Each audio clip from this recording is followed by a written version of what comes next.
എല്ലാവർക്കും നമസ്കാരം. സഹാരി റേസ് പ്ലസിൻ്റെ പുതിയൊരു സൈക്കോളജി ക്ലാസ്സിലേക്ക് സ്വാഗതം. അപ്പം നമ്മൾ കുറേ ദിവസങ്ങളായിട്ട് പഠിച്ചുകൊണ്ട് വന്ന കുറച്ച് കാര്യങ്ങളുണ്ടല്ലേ. പഠനവുമായി ബന്ധപ്പെട്ട ഘടകങ്ങൾ, അതുമായിട്ട് ബന്ധപ്പെട്ട ചില വസ്തുതകൾ. അപ്പോൾ അതിൻ്റെ ബാക്കി തന്നെ നമ്മൾ ഇന്ന് പഠിക്കാൻ പോകുന്നതും പഠനവുമായി ബന്ധപ്പെട്ട പ്രധാനപ്പെട്ട വസ്തുതകളും അതിൽ പ്രധാനപ്പെട്ട ഒരു സിദ്ധാന്തവുമാണ് കേട്ടോ. പഠനവുമായി ബന്ധപ്പെട്ട ഏറ്റവും ഇമ്പോർട്ടൻ്റ് ആയിട്ടുള്ളൊരു സിദ്ധാന്തവും പിന്നെ പഠനവുമായി ബന്ധപ്പെട്ട അനുബന്ധ വസ്തുതകൾ. നമ്മുടെ ഈ LP-UP സിലബസിനകത്ത് മെയിനായിട്ട് കൊടുക്കുന്ന സിലബസിനകത്ത് ഒളിഞ്ഞിരിക്കുന്ന ചില കാര്യങ്ങളുണ്ട് കേട്ടോ. ഇപ്പം നമുക്ക് മെയിനായിട്ടുള്ള കാര്യങ്ങൾ മാത്രമായിരിക്കും സിലബസിൽ കൊടുത്തിരിക്കുന്നത്. അതുമായി ബന്ധപ്പെട്ട ചില ഹിഡൻ ആയിട്ടുള്ള ഫാക്ടേഴ്സ്, ചില വസ്തുതകളൊക്കെ അതിനകത്ത് ഒളിഞ്ഞിരിക്കുന്നതും എക്സാമിന് ചോദ്യങ്ങൾ ചോദിക്കാറുണ്ട്. അങ്ങനെ രണ്ട് വസ്തുതകളാണ് ഇന്ന് പഠന സിദ്ധാന്തത്തോടൊപ്പം നമ്മൾ പഠിക്കാൻ പോകുന്നത് കേട്ടോ. അപ്പം നമുക്ക് നോക്കാം എന്തുവാണെന്നേ. നമുക്ക് ക്വസ്റ്റ്യൻസ് പരിചയപ്പെടാം. ഒന്നാമത്തെ ക്വസ്റ്റ്യൻ, സംജ്ഞാപനം എന്ന ആശയം ആവിഷ്കരിച്ചതാര്? അപ്പം സംജ്ഞാപനം എന്താണ് കേട്ടിട്ട് നിങ്ങൾക്ക് അതിൻ്റെ മലയാളം കേട്ട് കഴിഞ്ഞാൽ കൺഫ്യൂഷനാണ്. സംജ്ഞാപനം ഞങ്ങൾ കേട്ടിട്ട് പോലും ഇല്ല എൻ്റെ ടീച്ചറെ എന്നായിരിക്കും നിങ്ങളുടെ തോന്നലല്ലേ. ഞാൻ ഇപ്പോൾ വെറുതെ ഒരു ക്ലൂ തരാം. സിഗ്നൽ ലേണിംഗ് എന്നാണത് പറയുന്നത്. എന്ന ആശയം ആരുടേതാണ്? സിഗ്നൽ ലേണിംഗ് എന്ന് കേട്ടപ്പോൾ നിങ്ങൾക്ക് ചിലപ്പോൾ ഉത്തരം കത്തുമായിരിക്കും, ആരായിരിക്കും എന്ന്. പക്ഷേ അങ്ങനെയാണോ എക്സാമിന് ചോദ്യം ചോദിക്കുന്നത്? ഒരിക്കലുമല്ല. സംജ്ഞാപനം അങ്ങനെയുള്ള മലയാളം ടേമുകൾ അല്ലെങ്കിൽ സൂചക പഠനം എന്നായിരിക്കും. സംജ്ഞാപനത്തിന് വേറൊരു പേരേതാ? സൂചക പഠനം. ഇതാരുടേതാണ് എന്നതാണ് ചോദ്യം. 2015 ക്വസ്റ്റ്യൻസാ. നമുക്ക് നോക്കാം. അതിൻ്റെ ഓപ്ഷൻസ് എല്ലാം നോക്കി വെച്ചേക്കണേ. ഗാഗ്നെ വിഭാവനം ചെയ്ത പഠന ശ്രേണിയിൽ താഴെ നിന്നും രണ്ടാമത്തെ ഘട്ടം തിരഞ്ഞെടുക്കുക. അപ്പോഴേ നമ്മൾ ഓർത്തോണം, ഗാഗ്നെ എന്ന് പറഞ്ഞ വ്യക്തിക്ക് ഒരു പഠന ശ്രേണിയുണ്ട്. അപ്പോൾ അതുമായി ബന്ധപ്പെട്ട ഘട്ടങ്ങളിലെ ഓർഡർ നമുക്ക് പഠിക്കണം. അതാണ് 2024 ചോദ്യമാണ്. അടുത്തത്, തോണ്ടയ്ക്കുന്ന മനഃശാസ്ത്രജ്ഞന്റെ നിരവധി പഠന നിയമങ്ങൾ ക്ലാസ് റൂം പ്രവർത്തനങ്ങളെ സ്വാധീനിക്കുന്നുണ്ട്. താഴെ പറയുന്നവയിൽ അദ്ദേഹത്തിന്റെ പഠന നിയമത്തിൽ ഉൾപ്പെടാത്ത നിയമം ഏത്? 2017 ഡയറക്റ്റ് ക്വസ്റ്റ്യൻ ആണ്. അതൊന്നും കൂടുതൽ ആലോചിക്കാനില്ല. അതിൻ്റെ ആൻസറാണ് നമ്മൾ ഇന്ന് പഠിക്കാൻ പോകുന്നത്.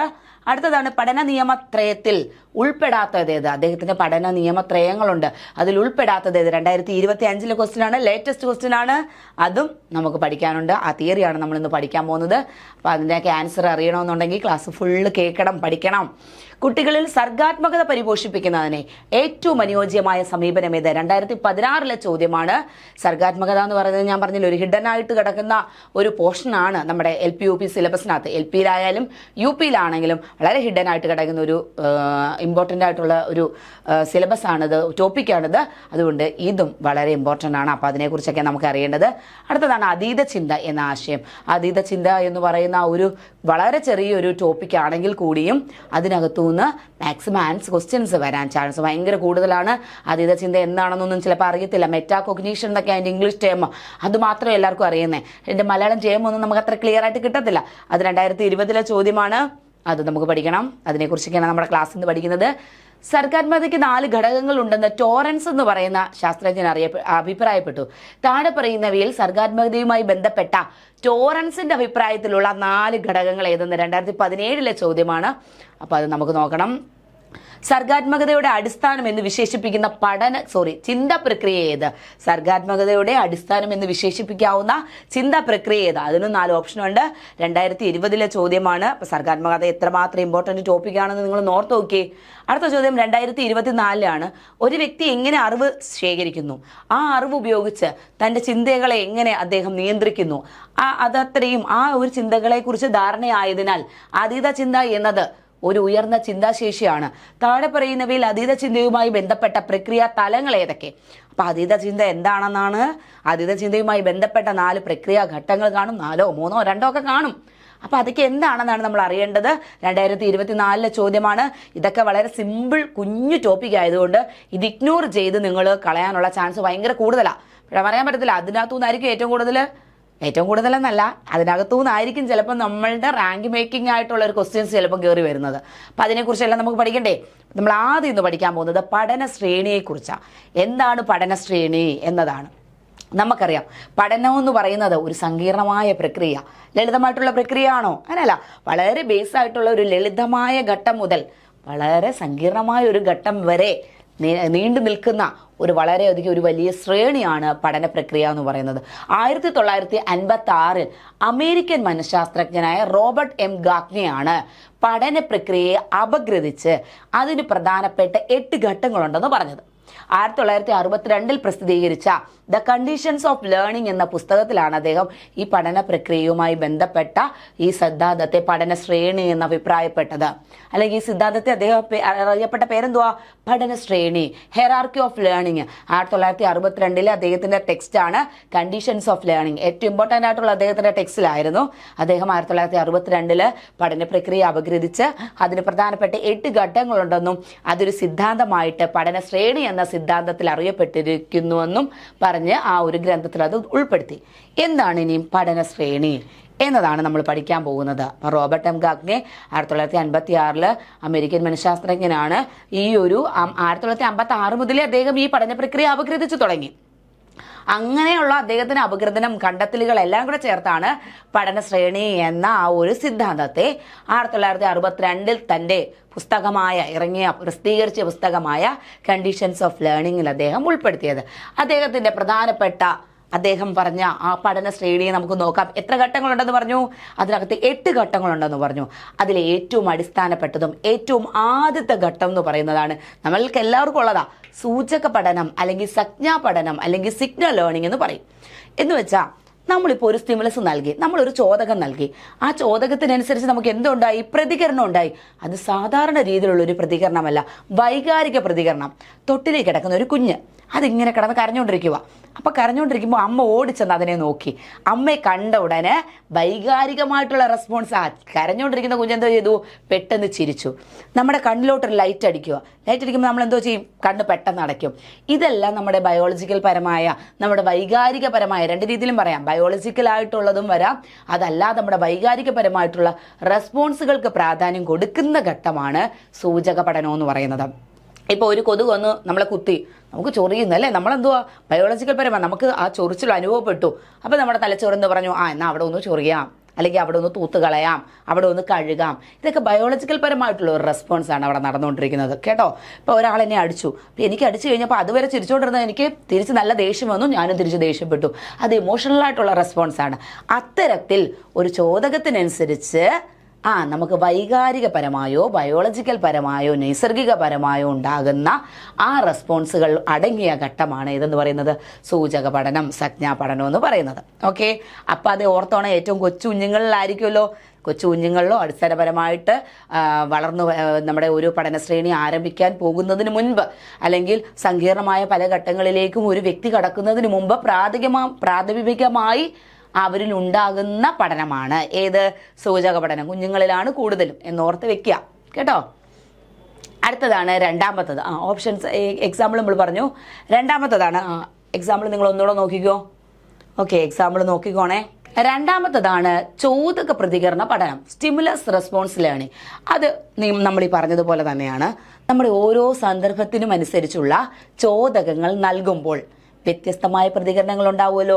ആ ചോദകങ്ങൾ നൽകുന്ന വഴി ഓരോ വ്യക്തികളിലും ഉണ്ടാകുന്ന പ്രതികരണങ്ങളെ ശക്തമാക്കിക്കൊണ്ട് കുട്ടികൾ ചില വസ്തുതകൾ പുതിയതായിട്ട് നേടുന്ന ഘട്ടമാണ് ഏതെന്ന് പറയുന്നത് സ്റ്റിമുലസ് റെസ്പോൺസ് ലേണിംഗ്, ചോദക പ്രതികരണ പഠനം. ഇപ്പം ഞാനൊരു ക്വസ്റ്റ്യൻ ചോദിക്കുന്നു, ആ കുട്ടി അതിന് റെസ്പോൺസ് നൽകുന്നു. ആ ചോദക പ്രതികരണ ബന്ധത്തെ അടിസ്ഥാനമാക്കി അവനൊരു വസ്തുത മനസ്സിലാക്കുന്നു. ഏതൊരു കാര്യവും അങ്ങനെയാണ്. ഇപ്പം നമ്മളൊരു ഭിത്തി ഉണ്ടല്ലോ, നമ്മുടെ ഒരു വോളിലോട്ടൊരു സാധനം എറിഞ്ഞു. അത് എറിഞ്ഞു കഴിഞ്ഞപ്പോൾ അത് തിരിച്ച് നമ്മുടെ ദേഹത്തോട്ട് വന്നു. അതാണ് അവിടുത്തെ റെസ്പോൺസ്. അതിൽ നിന്ന് കുട്ടി എന്ത് മനസ്സിലാകുന്നത്? ചില വസ്തുക്കൾ അങ്ങോട്ടേക്ക് നമ്മൾ ത്രോ ചെയ്ത് കഴിയുന്ന സമയത്ത് അവിടുന്ന് തിരിച്ചൊരു റിഫ്ലക്ഷൻ ഉണ്ടാകും. അപ്പോൾ ചില വസ്തുതകൾ നമ്മൾ പഠിക്കുക. ഒരു എക്സാമ്പിൾ പറഞ്ഞതേ ഉള്ളൂ കേട്ടോ. അപ്പോൾ ചോദകങ്ങളെയും പ്രതികരണങ്ങളെയും അടിസ്ഥാനപ്പെടുത്തി ചില വസ്തുതകളെ കുട്ടി അല്ലെങ്കിൽ ഒരു വ്യക്തി മനസ്സിലാക്കുന്ന ഘട്ടമാണ് ഏതെന്ന് പറയുന്നത് ചോദക പ്രതികരണ ബന്ധം, അല്ലെങ്കിൽ ചോദക പ്രതികരണ ഘട്ടം. ഓരോ സന്ദർഭങ്ങളിലും വ്യത്യസ്ത രീതിയിലുള്ള ചോദകങ്ങളാണ് നൽകുന്നത്. ആ ചോദകങ്ങൾക്കനുസരിച്ച് വ്യത്യസ്ത തരത്തിലുള്ള പ്രതികരണങ്ങളാണ് നൽകുന്നത്. ആ ചോദകങ്ങളെയും പ്രതികരണങ്ങളുടെയും കൂടെ ബന്ധം ശക്തമാകുമ്പോൾ നമ്മൾ ചില കാര്യങ്ങളെ മനസ്സിലാക്കുന്നു, പഠിക്കുന്നു. ആ ഒരു ഘട്ടമാണ് ഏതെന്ന് പറയുന്നത് ചോദക പ്രതികരണ ബന്ധം അല്ലെങ്കിൽ ആ ഘട്ടം.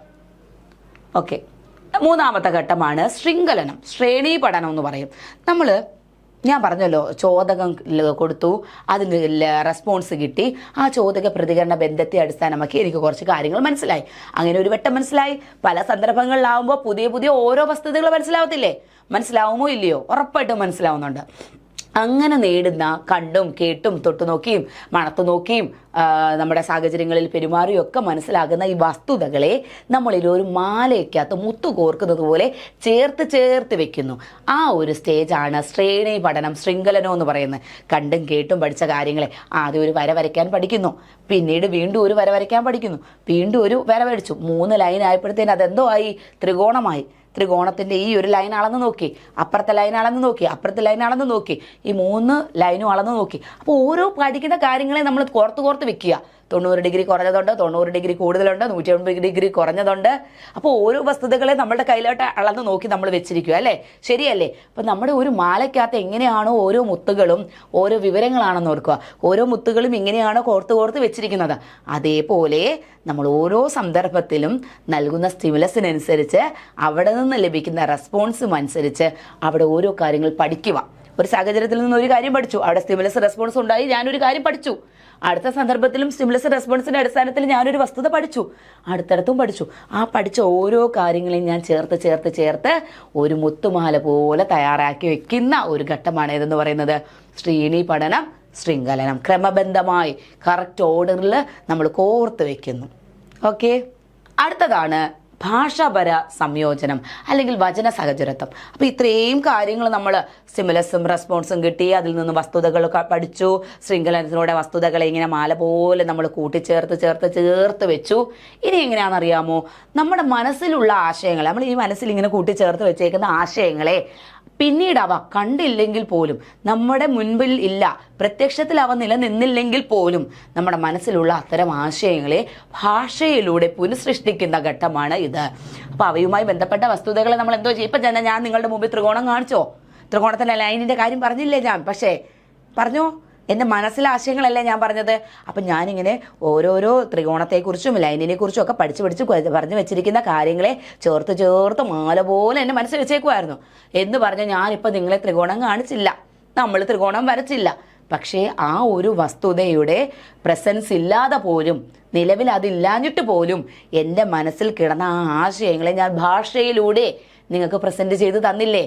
അതാണ് ആ ഒരു ഘട്ടമാണ് ഇതെന്ന് പറയുന്നത് ഭാഷാ സംയോജനം അല്ലെങ്കിൽ വചന സഹചരത്വം, വെർബൽ ലേണിംഗ് എന്ന് പറയും. ഭാഷയിലൂടെ എന്തൊരാശയങ്ങളെയും നമ്മുടെ മനസ്സിൽ നമ്മൾ ഇത്രയും നാളും, അതായത് സൂചക പഠനം ആ ഒരു ഘട്ടം, ചോദക പ്രതികരണ ഘട്ടം ആ ഒരു അവിടെ നേടിയ കാര്യങ്ങൾ, ശ്രേണി പഠനം, ശൃംഖലനത്തിലൂടെ നമ്മൾ ചേർത്ത് വെച്ചേക്കുന്ന വസ്തുതകൾ, അവയെല്ലാം ചേർത്ത് നമ്മുടെ മനസ്സിലുള്ള ആശയങ്ങളെ നമുക്ക് ആ ഒരു വസ്തുത നിലവിലില്ലെങ്കിൽ പോലും അതുമായി ബന്ധപ്പെട്ട കാര്യങ്ങളെ പ്രസൻറ്റ് ചെയ്യുന്നു. ഏതിലൂടെ? ഭാഷയിലൂടെ. ആ ഒരു ഘട്ടമാണ് ഏതെന്ന് പറയുന്നത് ഭാഷാപര സംയോജനം. അടുത്തതാണ് ബഹുമുഖ വിവേചനം, മൾട്ടിപ്പിൾ ഡിസ്ക്രിമിനേഷൻ എന്ന് പറയും. എന്ന് വെച്ചാൽ നമ്മളൊരു സന്ദർഭവുമായിട്ട് ഒരു പ്രശ്നത്തെ സമീപിക്കുമ്പോൾ ആ പ്രശ്നവുമായി ബന്ധമുള്ളതും ബന്ധമില്ലാത്തതുമായിട്ടുള്ള നിരവധി കാര്യങ്ങൾ അതിനകത്തുണ്ടാകും. ഉദാഹരണം പറഞ്ഞു കഴിഞ്ഞാൽ നമുക്കിപ്പോൾ നമുക്ക് ജന്തുക്കളെക്കുറിച്ച് മാത്രം ഐഡിയ മതി. പക്ഷെ നമ്മളൊരു കാടെന്ന് പറയുമ്പോൾ ഒരു ആശയത്തെ എടുക്കുന്ന സമയത്ത് അവിടെ ജന്തുക്കളും ഉണ്ട്, പക്ഷികളുണ്ട്, പിന്നെ ആ സൂക്ഷ്മജീവികളുണ്ട്, മരങ്ങളുണ്ട്, ചെടികളുണ്ട്, അങ്ങനെ കുറേ കാര്യങ്ങളുണ്ട്. ശരിയല്ലേ? അപ്പം നമുക്ക് വേണ്ടാത്തതായിട്ടുള്ള കാര്യങ്ങൾ നമ്മൾ സമീപിക്കേണ്ട കാര്യമുണ്ടോ? ഇല്ല.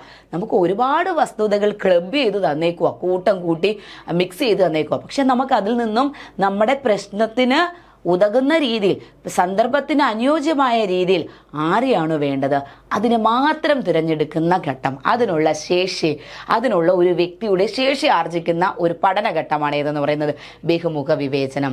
നമ്മുടെ സന്ദർഭവുമായി ബന്ധപ്പെട്ടതും ബന്ധമില്ലാത്തതുമായ അനേകം കാര്യങ്ങളിൽ നിന്ന് നമ്മുടെ സന്ദർഭത്തിന് അനുയോജ്യമായവയെ മാത്രം തിരഞ്ഞെടുക്കുന്ന ഘട്ടമാണ് ഏതെന്ന് പറയുന്നത് ബഹുമുഖ വിവേചനം എന്ന് പറയുന്ന ആ ഒരു പഠനഘട്ടം.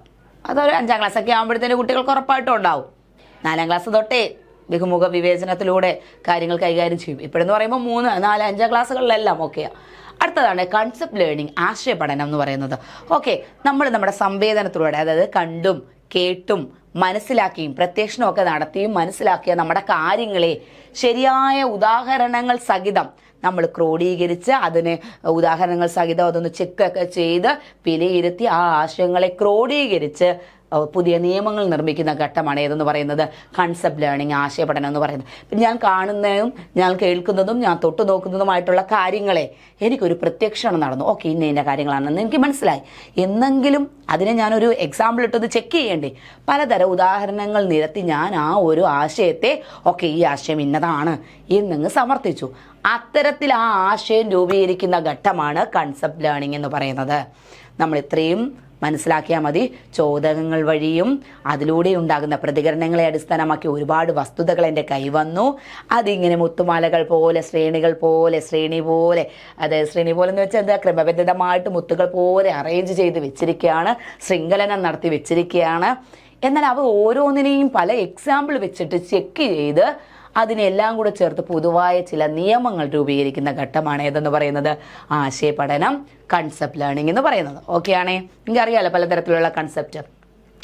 അടുത്തതാണ് പ്രിൻസിപ്പിൾ ലേണിംഗ്, തത്വപഠനം. അപ്പം നമ്മൾ ഒരുപാട് ആശയങ്ങൾ നമുക്കങ്ങനെ കിട്ടി. വിവിധ ആശയങ്ങളെ ഭാവിയിലെ ഏതെങ്കിലും പ്രശ്നങ്ങൾ പരിഹരിക്കുന്ന തരത്തിൽ ആക്കണമെങ്കിൽ നമ്മുടെ കയ്യിലിരിക്കുന്ന ആശയങ്ങളെ നമ്മൾ എന്ത് ചെയ്യണം? ശാസ്ത്രീയമായി വിലയിരുത്തി ഭാവിയിലുള്ള പ്രശ്നപരിഹരണം നടത്തുന്ന രീതിയിൽ ആക്കി മാറ്റണം. അത്തരത്തിൽ തത്വങ്ങളാക്കി മാറ്റുന്നു.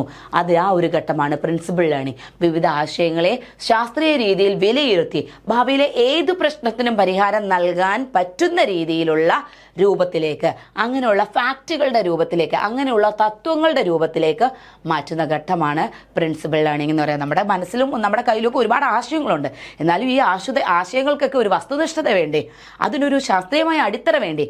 അത്തരത്തിൽ ഒരു ഗവേഷകന്റെ മനോഭാവത്തോടു കൂടി അതിനെ ശാസ്ത്രീയമായി കീറി മുറിച്ച് വിലയിരുത്തി അതിനെ ഭാവിയിലുണ്ടാകുന്ന ഏതൊരു പ്രശ്നവും പരിഹരിക്കുന്ന തരത്തിൽ ആക്കി നമ്മൾ കൃത്യമായൊരു രീതിയിൽ വേറൊരാൾ വന്നിനും ക്വസ്റ്റ്യൻ ചെയ്താൽ പോലും അതിനൊരു അതിനൊരു തെറ്റുണ്ടാകാൻ പാടില്ല. അത്തരത്തിലുള്ള തത്വങ്ങളാക്കി മാറ്റുന്ന ഘട്ടമാണ് ഏതെന്ന് പറയുന്നത് പ്രിൻസിപ്പിൾ ലേണിംഗ്. പ്രിൻസിപ്പിൾ ലേണിംഗ് എന്നൊക്കെ പറയുമ്പോഴത്തേന് അത് പഠന ശ്രേണിയുടെ ഏറ്റവും സങ്കീർണമായ ഘട്ടങ്ങളിലേക്ക് എത്തിച്ചേർന്നു. ശരിയല്ലേ?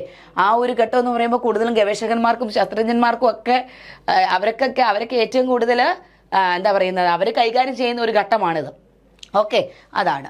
എല്ലാവരും ഒന്നുകൂടെ അത് ശ്രദ്ധിച്ച് വായിച്ച് നോക്കണം. അടുത്തതാണ് 8ാമത്തെ ഘട്ടമാണ്, ഏറ്റവും ലാസ്റ്റിലത്തെ ഘട്ടം, പ്രോബ്ലം സോൾവിങ്, പ്രശ്നപരിഹാരം.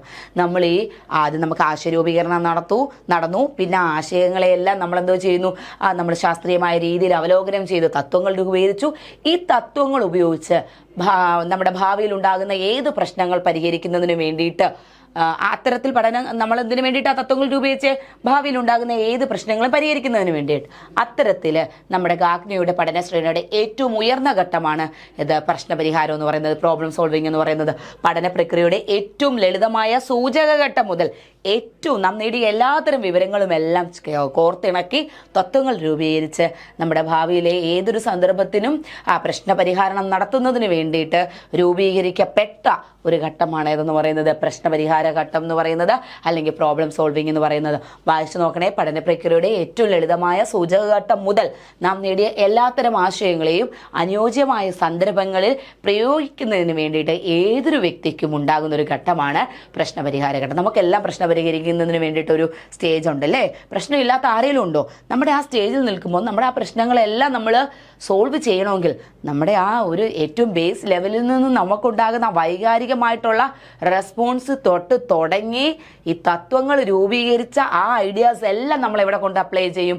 ഈ പ്രോബ്ലം സോൾവിങ് സിറ്റുവേഷനിൽ, ആ ഒരു മെത്തേഡിൽ അപ്ലൈ ചെയ്യും. അത്തരത്തിലാണ് നമ്മുടെ ഒരു പഠന പ്രക്രിയ പോകുന്നത്. അപ്പോൾ ഗാഗ്ന പറഞ്ഞൊരു കാര്യം ഇത്രയേ ഉള്ളൂ, ഒരു വ്യക്തിയുടെ പഠന പ്രക്രിയ എന്ന് പറയുന്നത് ഈ എഴുത്തുകുത്തുമായ മാത്രമല്ല പഠനം. അത് നിങ്ങൾക്കറിയാലോ, നമ്മുടെ ജീവിതത്തിൽ ഉണ്ടാകുന്ന എല്ലാത്തരം വികസനങ്ങളും അതെല്ലാം പഠനവുമാണ്. ജനനം മുതൽ മരണം വരെയും പഠനം നടക്കുന്നുണ്ട് കേട്ടോ. അത് ഓർത്തോണം. ഓരോ വ്യക്തിയിലും പ്രോഗ്രസീവായി ഉണ്ടായിക്കൊണ്ടിരിക്കുന്ന ആ ബിഹേവിയറൽ മാറ്റങ്ങളെല്ലാം കൂടെ ചേർത്തിട്ടാണ് എന്ത് പറയുന്നത് പഠനം എന്ന് പറയുന്നത്. അപ്പോൾ ഒരു വ്യക്തിയുടെ പഠനം എന്ന് പറയുന്നത് ബേസ് ആയിട്ടുള്ള സൂചക ഘട്ടം മുതൽ സംജ്ഞാ പഠനം മുതൽ ഇങ്ങേ അറ്റം വരെ 8ാം ഘട്ടമായിട്ടുള്ള നമ്മുടെ പ്രോബ്ലം സോൾവിങ് മെത്തേഡ് വരെ നീണ്ടു നിൽക്കുന്ന അതിസങ്കീർണമായ പ്രക്രിയയാണ് ാണ് അമേരിക്കൻ മനഃശാസ്ത്രജ്ഞനായ റോബർട്ട് എം ഗാഗ്നെ തൻ്റെ പഠനശ്രേണി എന്ന് പറയുന്ന പഠന പ്രക്രിയ അഭിഗ്രഹിച്ചിട്ടുള്ള പഠനശ്രേണി, ഹെയറാർക്കി ഓഫ് ലേണിംഗ് എന്ന് പറയുന്ന സിദ്ധാന്തത്തിലൂടെ പറഞ്ഞു തന്നിട്ടുള്ളത്. ഓക്കെ, ക്ലിയർ ആയേ? നമുക്കിനി അതിൻ്റെ ക്വസ്റ്റ്യൻസ് എല്ലാം നോക്കണേ. ഓക്കെ, അടുത്തത് നമ്മൾ പഠിക്കാൻ പോകുന്നതാണ് trial and error theory of learning തോണ്ടേക്കിൻ്റെ, അതെല്ലാവർക്കും അറിയാവുന്ന തിയറിയാണ്. Trial and error learning Thorndike നമ്മുടെ പഠന സിദ്ധാന്തത്തിലുമായിട്ട് ബന്ധപ്പെട്ട ഏറ്റവും ഇമ്പോർട്ടൻ്റ് ആയിട്ടുള്ള ഒരു തിയറിയാണ് ട്രയൽ ആൻഡ് എറർ ലേണിംഗ്.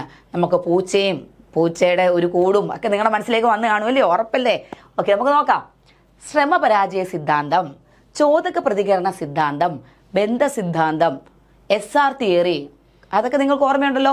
ശ്രമപരാജയ സിദ്ധാന്തം, ചോദക പ്രതികരണ സിദ്ധാന്തം, ബന്ധസിദ്ധാന്തം, അനുബന്ധ സിദ്ധാന്തം, SR തിയറി എന്നീ ഓമന പേരുകളിലൊക്കെ അറിയപ്പെടുന്ന സിദ്ധാന്തമാണ് നമ്മുടെ തോണ്ടൈക്കിൻ്റെ ശ്രമപരാജയ സിദ്ധാന്തം. അപ്പോൾ മറ്റു പേരുകൾ ഓർത്ത് വെച്ചോണം. അമേരിക്കൻ മനഃശാസ്ത്രജ്ഞനായ എഡ്വേർഡ് ലീ തോണ്ടൈക്കാണ് ഈ ഒരു സിദ്ധാന്തത്തിൻ്റെ ഉപജ്ഞാതാവ്. എളുപ്പ കാര്യങ്ങൾ നമ്മുടെയൊക്കെ കൂട്ടാം. ശ്രമിക്കുന്നു, പരാജയപ്പെടുന്നു, വീണ്ടും ശ്രമിക്കുന്നു, പരാജയപ്പെടുന്നു, വീണ്ടും ശ്രമിക്കുന്നു, പെടുന്നു. പക്ഷേ ഒരുപാട് പരാജയങ്ങൾക്കൊടുവിൽ ശ്രമിച്ചുകൊണ്ടേയിരുന്നാൽ ശ്രമങ്ങളെല്ലാം പരാജയത്തിലൂടെ വീണ്ടും ശ്രമിച്ചുകൊണ്ട് നമ്മൾ ഉറപ്പായിട്ടും ലക്ഷ്യത്തിലേക്ക് എത്തിച്ചേർന്നിരിക്കും. ഇപ്പോൾ എന്നെ കണ്ടുകൊണ്ടിരിക്കുന്നതും പഠിച്ചുകൊണ്ടിരിക്കുന്നതുമായിട്ടുള്ള ഒത്തിരി കുട്ടികളുണ്ട്. അവരെല്ലാവരും എന്തുവരെ ചെയ്യുന്നത്? പരാജയപ്പെട്ടിട്ടുണ്ടായിരിക്കും, വീണ്ടും ശ്രമിക്കുന്നു, വീണ്ടും പരാജയപ്പെടും, വീണ്ടും ശ്രമിക്കുന്നു. പക്ഷേ നിരന്തരമായ പരാജയങ്ങൾ, അതിനോടൊപ്പമുള്ള നിരന്തരമായ പരിശ്രമങ്ങളാണ് ഒരു വ്യക്തിയിൽ ഫലം കാണുന്നത് എന്ന് സൂചിപ്പിക്കുന്ന ഒരു സിദ്ധാന്തമാണ് പുള്ളിയുടേത്. നമുക്ക് നോക്കാം, ഇതുമായിട്ട് ബന്ധപ്പെട്ട കാര്യങ്ങളെക്കുറിച്ച് നോക്കാം. തോണ്ടേക്കിൻ്റെ അഭിപ്രായത്തിൽ ഒരു വ്യക്തിയുടെ അല്ലെങ്കിൽ ഒരു വ്യക്തിയിൽ ഉൾപ്പെടുന്ന ചോദകവും ആ വ്യക്തിയുടെ ആ ചോദകത്തിൻ്റെ അടിസ്ഥാനത്തിൽ ആ വ്യക്തിയിൽ ഉണ്ടാകുന്ന പ്രതികരണവും തമ്മിലുള്ള സംയോഗ ബന്ധമാണ് പഠനത്തിന് ആധാരം. ഓക്കെ, ഇപ്പം ഞാൻ നിങ്ങൾക്കൊരു ക്വസ്റ്റ്യൻ തന്നു, നിങ്ങൾ എനിക്കൊരു റെസ്പോൺസ് തന്നു. ആ ഒരു റെസ്പോൺസിൻ്റെ അടിസ്ഥാനത്തിൽ ഞാൻ നൽകിയ ചോദ്യങ്ങൾക്കും നിങ്ങൾ നൽകിയ ഉത്തരങ്ങളുടെയും ബന്ധത്തിൻ്റെ അടിസ്ഥാനത്തിലാണ് മുന്നോട്ടുള്ള പഠനം നടക്കുന്നത്. അപ്പം നമുക്ക് മുമ്പിൽ ഒരു ഉണ്ടല്ലോ, നമുക്ക് മുമ്പിൽ ഒരു ലക്ഷ്യമുണ്ട്. നിങ്ങളുടെ മുമ്പിലുള്ള ഒരു ലക്ഷ്യം ഞാൻ പറയാം, LP UP എക്സാം, നമ്മുടെ ഒരു ടീച്ചറിൻ്റെ കസേര, അതാണ് നിങ്ങളുടെ ലക്ഷ്യം. ചോദകം അതാണ്. അതിനനുസരിച്ചുള്ള റെസ്പോൺസുകൾ നമ്മൾ നൽകിക്കൊണ്ടേയിരിക്കും, ഉറപ്പല്ലേ? അപ്പോൾ ചോദകത്തിനനുസരിച്ചുള്ള റെസ്പോൺസ് നൽകുക വഴി ആ ബന്ധം ശക്തമാകുമ്പോഴാണ് അവിടെ എന്താ ഉണ്ടാകുന്നത്? പഠനം നടക്കുന്നത്. ദാറ്റ് മീൻസ് അവിടെയാണ് ബിഹേവിയറിൽ മാറ്റം ഉണ്ടാകുന്നത്, റിസൾട്ട് ഉണ്ടാകുന്നത് എന്നാണ് ആര് പറഞ്ഞത്? തോണ്ടേക്ക് പറഞ്ഞത്. അത്തരം സംയോഗത്തെ, അത് സ്റ്റിമുലസും റെസ്പോൺസും തമ്മിലുള്ള അഗാഢമായ ശക്തമായ ആ ഒരു സംയോഗത്തെ അദ്ദേഹം ബോണ്ട് എന്ന് വിളിച്ചു, ബന്ധം എന്ന് വിളിച്ചു. അതിനാൽ അദ്ദേഹത്തിന്റെ സിദ്ധാന്തത്തെ നമുക്ക് എന്തെന്നറിയപ്പെടാം? ബന്ധസിദ്ധാന്തം, കണക്ഷനിസം എന്ന് പറയാം. തിയറി ഓഫ് കണക്ഷനിസം, ബന്ധസിദ്ധാന്തം എന്ന് പറയാം. സ്റ്റിമുലസും റെസ്പോൺസും തമ്മിലുള്ള ഉറപ്പായിട്ടും ഒരു സ്റ്റിമുലസ് ഉണ്ടായിരിക്കണം. സ്റ്റിമുലസ് ഉണ്ടെങ്കിൽ മാത്രമേ സ്റ്റിമുലസിനനുസരിച്ച് നമ്മൾ പ്രതികരണങ്ങൾ നൽകൂ. അങ്ങനെ പ്രതികരണങ്ങൾ നൽകുന്ന സമയത്ത് നമുക്ക് പരാജയം ഉണ്ടാകാം. വീണ്ടും നമ്മൾ ശ്രമിക്കുന്നു, വീണ്ടും പരാജയം വരുന്നുണ്ട്, വീണ്ടും ശ്രമിക്കുന്നു. അത്തരത്തിൽ സ്റ്റിമുലസിനനുസരിച്ച് നമ്മൾ വ്യത്യസ്തമായ പ്രതികരണങ്ങൾ നൽകുക വഴി ഏതോ ഒരു പോയിന്റിൽ സ്റ്റിമുലസിന് അനുസരിച്ചുള്ള പ്രതികരണങ്ങൾ ഉണ്ടാകുകയും നമ്മുടെ ചോദകവും പ്രതികരണവും തമ്മിലുള്ള ബന്ധം ശക്തമാകുകയും ചെയ്യുമ്പോൾ ശരിയായ പോസിറ്റീവായ റിസൾട്ട് ഉണ്ടാകുന്നു. ഇതാണ് ഈ സിദ്ധാന്തത്തിൻ്റെ പ്രത്യേകത. ഓക്കെ, നമുക്കത് എക്സാമ്പിളിലൂടെ ഒക്കെ ഇപ്പോൾ പറയാം, കേട്ടോണം. പഠനം ബന്ധങ്ങൾ സ്ഥാപിക്കുന്ന രീതിയിലുള്ള ഒരു യാന്ത്രിക പ്രക്രിയയാണെന്നും പഠിതാവ് തെറ്റുകൾ വരുത്തിയിട്ട്, ഞാൻ മുമ്പേ പറഞ്ഞ പോലെ ഇതൊരു യാന്ത്രിക പ്രക്രിയയാണ്, പഠിതാവുകൾ തെറ്റുകൾ വരുത്തിയിട്ട് അവ വീണ്ടും വീണ്ടും തിരുത്തിയാണ് ഈ ബന്ധം ശക്തമാകുന്നത്. അതിനാൽ ഈ സിദ്ധാന്തത്തെ നമുക്ക് എന്താ പറയുന്നുണ്ട്? ശ്രമപരാജയ സിദ്ധാന്തം എന്ന് പറയുന്നുണ്ട്. നിങ്ങൾ ഈ ഒരു പാരഗ്രാഫ് നന്നായിട്ട് ശ്രദ്ധിക്കണം. ഞാൻ പറഞ്ഞില്ലേ, ശ്രമിക്കുന്നു, പരാജയപ്പെടുന്നു, വീണ്ടും സ്റ്റിമുലസിനനുസരിച്ച് നമ്മൾ റെസ്പോൺസ് നൽകിക്കൊണ്ടേയിരിക്കുന്നു, അപ്പോഴും പരാജയം വരുന്നു. വീണ്ടും പരാജയത്തെ നമ്മൾ ഒഴിവാക്കിക്കൊണ്ട് വീണ്ടും വീണ്ടും ശക്തമായ പ്രതികരണങ്ങൾ നൽകുക വഴിയാണ് നമ്മുടെ സ്റ്റിമുലസും റെസ്പോൺസും തമ്മിലുള്ള ബന്ധം ശക്തമാകുന്നത്. നിങ്ങൾക്ക് ഈ കഥ അറിയാം, എന്താന്ന് പറയട്ടെ. വിശപ്പുള്ള ഒരു പൂച്ചയെ ശ്രമപരാജയ പ്രക്രിയയ്ക്ക് പ്രശ്നപേടകത്തിലെ പൂച്ച എന്നാണ് പറയുന്നത്, കേട്ടോ. അപ്പം അദ്ദേഹത്തിൻ്റെ സിദ്ധാന്തത്തിൽ അദ്ദേഹം എടുത്തിരിക്കുന്നത് പൂച്ചയാണ്. അപ്പോൾ പ്രശ്നപേടകത്തിലെ പൂച്ച എന്നാണ് അദ്ദേഹത്തിന് ആ കഥയ്ക്ക് പറയുന്ന ഒരു പേര്. അപ്പോൾ വിശപ്പുള്ള ഒരു പൂച്ച, നന്നായിട്ട് വിശന്ന് പറഞ്ഞൊരു പൂച്ച അദ്ദേഹം ഒരു കൂടിനകത്താക്കി. പറയട്ടെ കഥ എന്തുവാന്ന്? ഓക്കെ, അദ്ദേഹം കൂടിനകത്താക്കി, നമുക്ക് അവിടെ തന്നെ ഉണ്ട്. കൂടിനകത്താക്കി, കൂടിന് വെളിയിൽ എന്ത് വെച്ചിരിക്കുന്നു? നല്ലൊരു മീൻ വെച്ചിരിക്കുന്നു. ഏതൊരു പൂച്ചയാണ് മീൻ കണ്ടു കഴിഞ്ഞാൽ ചാടാത്ത? അതിൻ്റെ കൂട്ടത്തിൽ ഭയങ്കരമായിട്ട് വിശപ്പും. പക്ഷേ പ്രശ്നം എന്തുവാ? ലോക്ക് ചെയ്ത് വെച്ചിരിക്കുവോ? എന്ത് ചെയ്യാനും പറ്റത്തില്ല. അപ്പോൾ ഇവിടെ ഒരു ലിവർ ഉണ്ട്, കേട്ടോ. ഇവിടെ അകത്തുണ്ടൊരു ലിവർ കാണാൻ പറ്റുമോ നിങ്ങൾക്ക്? ഒരു ചുമന്നേ. സത്യം പറഞ്ഞാൽ ലിവർ ഒന്ന് അമർത്തിയാൽ മതി, പൂച്ചയ്ക്ക് ചാടി ഇറങ്ങി മീനെടുക്കാം. പക്ഷെ പൂച്ചയ്ക്ക് ഇത് വല്ലതും അറിയാമോ? അറിയത്തില്ല. പൂച്ച അങ്ങോട്ടും ഇങ്ങോട്ടും കിടന്ന് ചാടുന്നു, ഇതിനെ കടിക്കാൻ നോക്കുന്നു, മാന്നാൻ നോക്കുന്നു, ചാടാൻ നോക്കുന്നു. ആ സ്റ്റിമുലസ് അവിടെ ഉണ്ട്. അപ്പോഴും നമ്മുടെ മീനെന്ന് പറഞ്ഞ സ്റ്റിമുലസ് അവിടെ ഇരിപ്പുണ്ട്. പക്ഷെ അങ്ങോട്ടും ഇങ്ങോട്ടും ചാടിയിട്ട് ഒരു രക്ഷയില്ല. ഒരു കാരണവശാലും നമ്മുടെ കൂട് തുറക്കുന്നില്ല. പരാജയം സംഭവിച്ചു, വീണ്ടും വീണ്ടും ശ്രമിക്കുന്നു. പരാജയം സംഭവിച്ചു നമ്മളെപ്പോലെ അങ്ങ് പിന്മാറുവാണോ ചെയ്യുന്നത്? ഒന്നുമല്ല.